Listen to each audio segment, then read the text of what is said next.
you develop a vision of what you would like your life to be, and that associates the goal. Well, once the goal is established, and then you break down the goal into micro processes that you can implement, the micro processes become rewarding in proportion in relation to their causal association with the goal, and that tangles in your incentive reward system.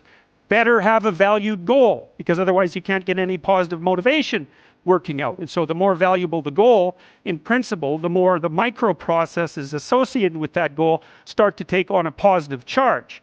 And so what that means is, well, you get up in the morning and you're excited about the day, you're ready to go. And so as far as I can tell, what you do is you specify your long-term ideal.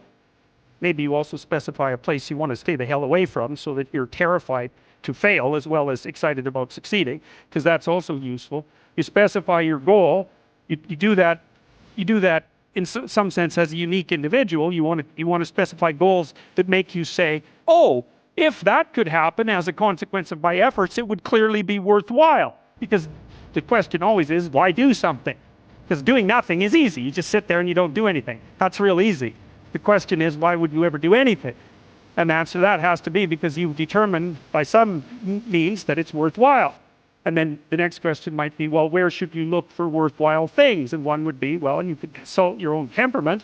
And the other would be, well, you kind of look at what it is that people accrue that's valuable across the lifespan.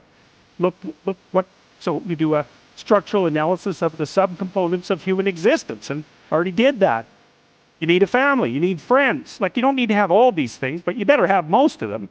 Family, friends, career, educational goals, plans for, time outside of work, attention to your mental and physical health, etc.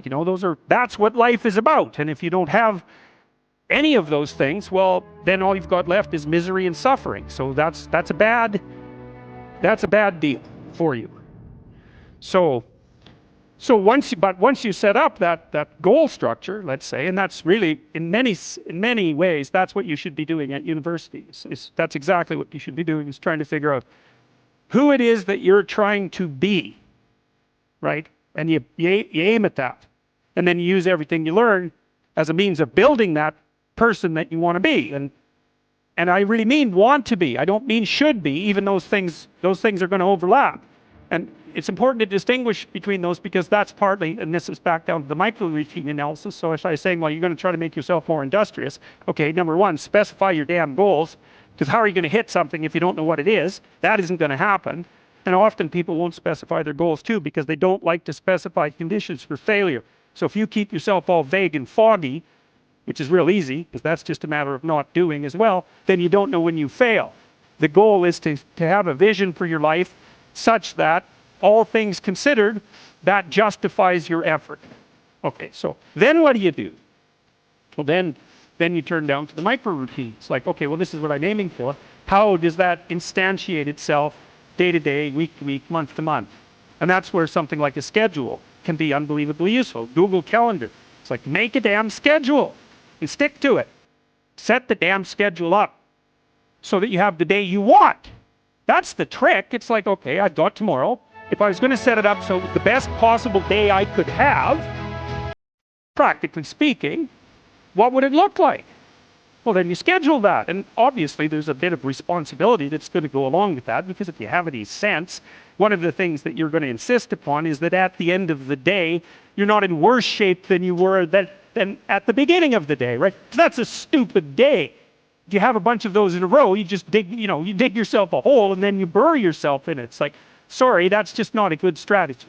It's a bad strategy. So maybe 20% of your day has to be responsibility and obligation, or maybe it's more than that, depending on how far behind you are. And that's how you make the schedule. It's like, and then you look at the day and you think, well, if I had that day, that'd be good. Great. And you're useless and horrible, so you'll probably only hit it with about 70% accuracy, but that beats the hell out of 0. Right? And if you hit it even with 50% accuracy, another rule is, well, aim for 51% the next week, or 50.5% for God's sake, or because you're going to hit that position where things start to loop back positively and spiral you upward.